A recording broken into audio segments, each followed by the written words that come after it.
sister, what have you done?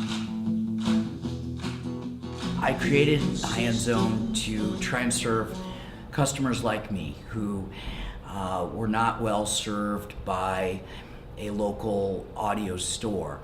And I wanted to be able to provide them with a high level of service and the best products and the benefit of our expertise, me going to the shows, checking out lots of products, bringing in products to test in our home, and as much as possible of the experience they would get from a local store. So assistance with design, installers who would travel and install the gear, help with acoustics, calibration, all those kind of things that they would expect from a local store. Times are changing in the industry, right? Most of the cities, I shouldn't say most, but a lot of cities, at least in the US, don't even have a proper high-end store anymore. You can't go to the local store to find it. They're gone, right? And what the High-End Zone and what they are doing is that they are sort of doing the same thing for a whole North America, right? So really taking care of the customers, they're doing the installations, they're giving them all of the services that you would expect from a local store, but they are able to do that all over North America, right? I saw the Perfect 8 loudspeakers and met Jonas at CES show about 10 years ago, and I was just blown away.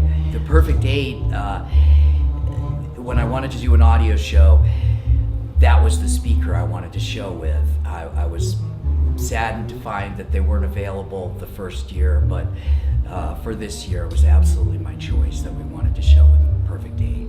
The loudspeakers we are doing is the main philosophy behind them from a technical perspective is that there should be no cabinet resonance in the cabinets or in the baffles, as they are open baffles.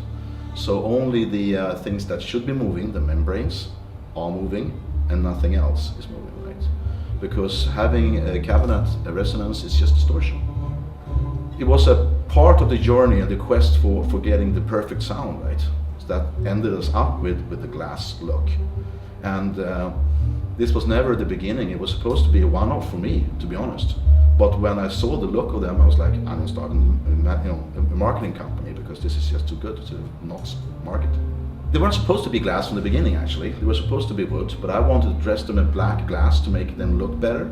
But then the glass manufacturer in Germany, their glass meister, he said that it won't work. The wood will flex, the glass will break. So my engineer comes like, well, if I brace them internally like this, if I laminate it like that, break.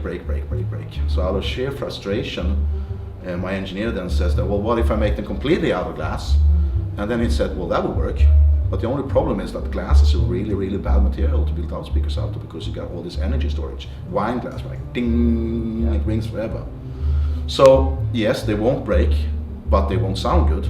So now my engineer has to put his thinking cap on, right, and doing this. So he then came up with a solution that we are laminating the glass with the dampening material inside. So even though they look clear, they are actually two layers of glass with a plastic special absorption material in the middle to make them completely inert. So I've been working with Jonas for a while now with his speakers, which I really love. I do have a background in classical music, but I also like rock and roll. And I, at one point, worked for a well-known high-end speaker manufacturer, helping to design, build, test pretty expensive speakers.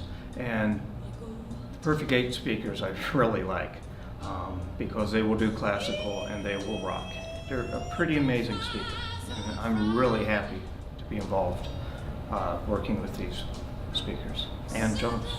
So what we have here is a system of Ypsilon electronics, Perfect 8 loudspeakers, and Aurender music servers. The Aurender music servers I think are quite well known. Since I got one, I'd say I've listened to about 5 times as much music in the home. I would call it dollar for dollar the best musical investment that I've made. Then we have the Ypsilon electronics made by a small company in Greece. They are like handmade, a bit akin to the Perfect 8. Small companies, small batches of products. They know our customers. They personally tune things for our customers. Demetrius listens to every piece of gear before it leaves. If he's not happy with it, he rebuilds it. I don't know of any other electronics company that offers that. And I love the sound. I absolutely love the sound of their gear, as do my customers. I'm not aware of any customer we sold Ypsilon to that has sold it, other than to upgrade to a higher level of Ypsilon. Yeah, it's pretty amazing. We were invited back in 2008 to go to CES by another brand of electronics. They haven't heard us, but they looked up webpage, and from the design of our loudspeaker, they know it wouldn't sound bad, so they took a chance and brought us over. And even the first year, back in 2008, we got Best Sound in Show, and actually since then we haven't done a show where we have not gotten Best Sound in Show, so I'm really happy. What I love doing is creating systems that people use and love. And so whether it's a modest system or an all-out system, that doesn't matter. It's that feeling that a family or an individual are using the system we've created and just loving it. And I'm really happy to have the high-end zone in, because I mean the things that they bring to the table for me and for the customers in North America, I think it's great, right? The level of competence, their professionalism, and not at least their commitment to making things work together with me, and commitment to the customer. It's beyond par. I mean, it's just great. Hey little sister, what have you done?